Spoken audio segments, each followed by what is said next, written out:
Makanya banyak sekali hal-hal kejadian dari mulai 2020 itu sebenarnya puncaknya ya. Saya pernah bicara sih dulu waktu sebelumnya pernah bikin konten 2020 itu adalah puncaknya musibah. 2021 sama, 2022 sama, sampai 2024 itu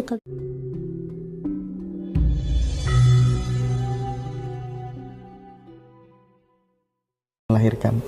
semua atas izin Allah ya. Saya di Waduh. sini cuman berusaha gitu kan. Tapi alhamdulillah ada yang berhasil, ada juga yang tidak. Tapi kebanyakan ya alhamdulillah. Iya. Itu pas pengobatan itu diajarin pembimbing atau memang ada yang memberikan dawuh atau gimana gitu Bunda? Kalau dalam pengobatan saya mempelajari dari kitab Jad al-Ma'ad. Jadi saya pelajari dulu. Oh, iya. Terus sebelum ke orang lain juga saya yakinkan dulu oleh diri saya sendiri dan juga keluarga. Setelah ada izin Allah, baru di situ saya mulai membuka supaya bisa menolong orang yang membutuhkan. Kan banyak tuh Bunda, ada fenomena bus itu kadang masuk tiba-tiba di atas gunung, ya kan? Masuk tiba-tiba di hutan tuh sebenarnya mengalami fenomena apa, Bun? Karena itu menerobos ke dalam alam jin. Oh. Jadi tanpa kita sadari ya, kalau misalkan kitanya memang gak iman gitu, gak kuat iman, itu sebenarnya alam jin dan alam kita itu sungguh sangat dekat. Tipis ya perbedaannya. Tipis banget. Kalau sudah itu ngulit bawang gitu. Nah, jadi di saat kita nggak iman dan nggak mempunyai adab, karena kan kita kalau misalnya kemana-mana tuh harus melakukan adab sesuai dengan kitab adab al-Islamiyah. Misalkan permisi, assalamualaikum gitu kan. Kalau misalkan orang yang memang lupa dengan adab itu pasti akan masuk dan terjerumus ke dalam alam jin. Karena kan mereka pun juga perlu dihargai ya, perlu dihormati, karena kan semua makhluk Allah itu harus saling memuji, harus saling menghormati dan saling menghargai. Iya. Nah, Bunda, saya tadi sempat ngobrol sama Pak Haji di awal-awal itu, suatu yang membuat hati saya terenyuh itu, beliau dulu mantan seorang preman dan setelah kemudian sekarang menjadi orang swabar, hidupnya dipenuhi keberlimpahan dan kebahagiaan. Gimana Bunda, itu benar apa enggak? Supaya ini menginspirasi orang lain bahwa kalau kita ingin berubah itu mulainya dari diri sendiri dengan sikap itu tadi. Gimana Bun? Iya betul. Alhamdulillah atas izin Allah semua terkendali dengan baik ya. Dari awal mulanya memang mantan preman, tetapi tidak menutup kemungkinan kalau misalkan orangnya sendiri ingin bertaubat, dengan izin Allah pasti akan ada jalannya, dan Allah pun juga akan mengampuni segala dosa-dosanya dan mengabulkan juga segala cita-citanya. Beberapa kali masuk LP juga kayaknya ya Bun ya. Jadi dulu sebelum kenal dengan saya memang beberapa kali, tetapi setelah kenal dengan saya, alhamdulillah hidup kita penuh dengan keberkahan. Karena di sini kita berusaha untuk bisa hidup lebih baik. Kalau untuk masalah kesalahan dan dosa pasti semua orang punya ya, termasuk saya dan suami juga, itu jelas.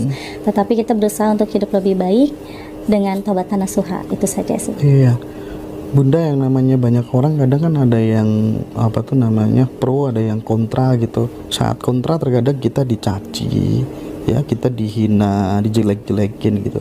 Bagaimana menghadapi hal-hal seperti itu Bunda?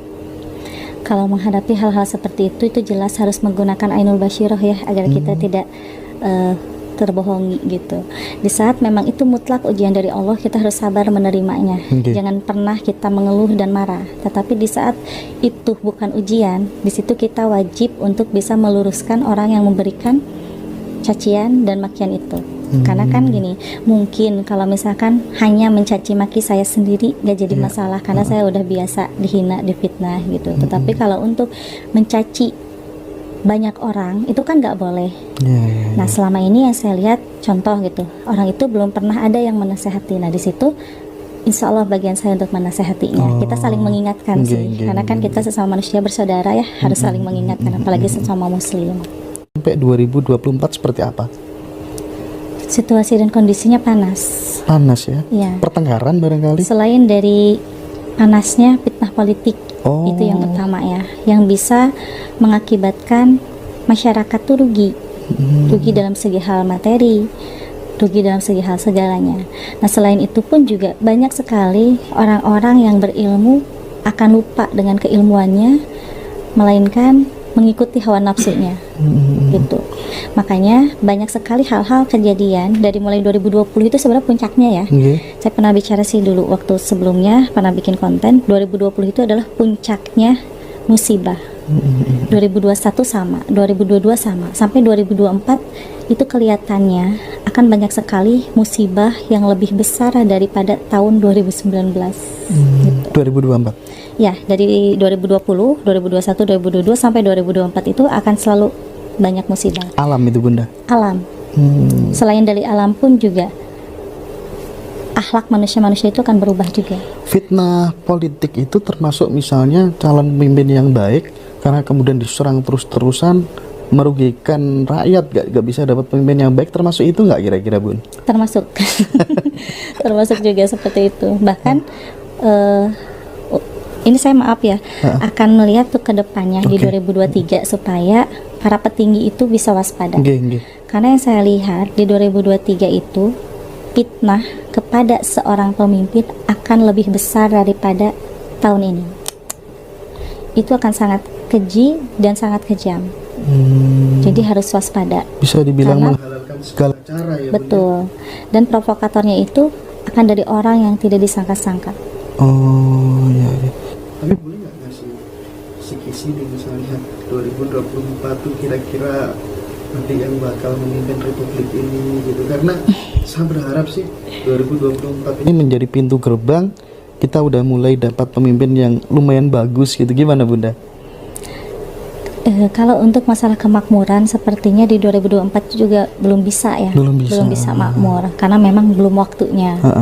Cuman insya Allah kalau seseorang yang akan menjadi pemimpin di 2024 panjang umur gitu kan, insya Allah itu ada di inisial Gagigu Gego. Gagigu Gego. Betul. Cowok dong berarti. Iya. Cowok. Siapapun mudah-mudahan terbaik untuk republik ini ya Bunda ya. Terbaik, bisa amanah juga menjalankan tugasnya. Iya. Saya beberapa kali melihat kontennya Bunda Tania nih terkait dengan ada kesaktian Syekh Abdul Qadir Jailani. Pertanyaan saya nih sebenarnya, Syekh Abdul Qadir Jailani itu dari Jawa, dari Nusantara, atau kemudian dari Arab sana Bun? Sebenarnya kalau aslinya ya, karena kan dulu itu belum ada nama-nama daerah dulunya gitu kan. Cuman karena terjadinya letusan Gunung Sundawi yang sampai terpecah belah gitu, akhirnya ada nama-nama daerah dan juga negara. Tetapi kalau misalnya kita lihat dari asal usul, kalau untuk Kanjeng Sultan Aulia Syekh Abdul Qadir Jailani itu asli dari Nusantara. Oh iya, klik ini. Iya. Terkenalnya ya, dan juga beliau wafat itu di Baghdad. Oh iya. Karena kalau udah dilabeli Syekh itu seolah-olah dari sana ya Bun. Iya, betul. Dan itu tidak terjadi kepada beliau aja, barangkali yang lain ada juga ya. Enggak. Oke Bun, kalau misal ini ada seseorang begitu ya Bunda ya, misalnya dia sulit mau jual tanah, jual rumah, itu treatmentnya dari Bunda apa Bun? Apa sama dengan metode air putih tadi Bunda? Iya, itu utamanya dari air putih dan lebih utamanya lagi doa gitu. Tapi ada metode lain juga atau media lain yang memang saya butuhkan, yaitu tanah rumah yang mau dijual. Contohnya rumah itu mau dijual, saya minta tanahnya segumpal. Untuk apa? Untuk didoain supaya rumah itu bisa laku. Sepanjang perjalanan spiritual yang sangat menakjubkan dan tidak pernah bisa Bunda lupakan, terbayang-bayang terus fenomena itu loh waktu itu, apa Bunda kira-kira? Mohon maaf. Banyak sih kalau untuk masalah fenomena yang terjadi dalam spiritual saya ya. Dari mulai pernah mati suri gitu kan. Mati suri berapa hari Bun? Waktu itu 3 hari. 3 hari. Ya, sebenarnya udah beberapa kali, cuman yang paling lama itu ya 3 hari itu. Karena udah sempat diumumkan kan. Nah, selain itu pun juga ada fenomena di mana bahwa saya berpindah tempat dari satu tempat ke tempat yang lain dalam jangka waktu singkat. Itu nyata ya Bunda ya? Ya, itu nyata karena dibuktikan oleh suami saya sendiri, sama keluarga dan juga ada orang lainnya, tetangga. Oke. Berarti nanti barangkali teman-teman kan banyak Bun yang butuh untuk dibantu sakit segala macem ya. Bisa datang ke sini ke alamatnya di mana sih Bunda? Bisa datang langsung ke Basecamp IMP. Untuk alamat ada di deskripsi YouTube channel IMP Entertainment News. Apa Pak nama channelnya Bunda? IMP Entertainment News. Oke, IMP Entertainment News gitu ya. Oke Bun, tujuan orang beribadah, berspiritual itu kan biasanya ingin mencapai level makom makrifat Bunda. Nah, tahapan supaya kemudian seseorang bisa sampai pada level makrifat itu harus dimulai dari mana? Kalau dia nggak punya pembimbing Bun, itu satu. Yang kedua, ciri-ciri jika kemudian seseorang itu udah sampai di level makom makrifat dalam kesehariannya itu bagaimana? Jadi kalau untuk yang belum punya pembimbing gitu kan, itu tidak bisa marifat karena segala sesuatu pun juga harus ada gurunya. Baik itu guru lahiriah ataupun guru batiniah. Kalau kita hanya belajar di buku saja, kita hanya bisa belajar dari yang tersurat, tetapi yang tersirat tidak bisa gitu kan. Nah, di situ kita memang harus imbang antara yang tersurat dan tersirat harus kita kuasai. Nah, untuk masalah ciri-ciri orang yang sudah marifat itu, salah satunya itu yang sudah melupakan duniawi. Melupakan Jadi fokus, duniawi. Iya, melupakan duniawi dalam hal segi kekayaan gitu kan. Nah, untuk ma'rifat tersendiri itu memang ma'rifat yang sesungguhnya dan yang sebenarnya itu memang dengan kecintaannya kepada Allah Subhanahu wa taala, dia tidak pernah takut dengan apapun, hanya takut kepada Allah dan dia menjadi sosok orang yang sangat pemberani. Dan di setiap apa yang dia lakukan itu ada ilmunya, sesuai dengan ilmunya, maka dari itu akan selalu Allah selamatkan dan dijauhkan dari mara bahaya.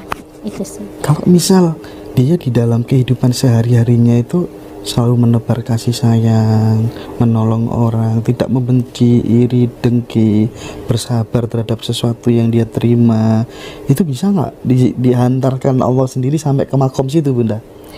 Itu belum tentu. Belum tentu ya? Belum tentu. Karena kan begini, Allah Subhanahu wa taala itu lebih menilai akhlak daripada menilai lahiriah. Mungkin kalau lahiriah bisa menjadi tipu daya gitu kan ya. Tetapi kalau untuk akhlak yang memang tidak diperlihatkan kepada orang banyak, nah itu yang Allah sukai dan bisa diberikan gelar makom makrifat.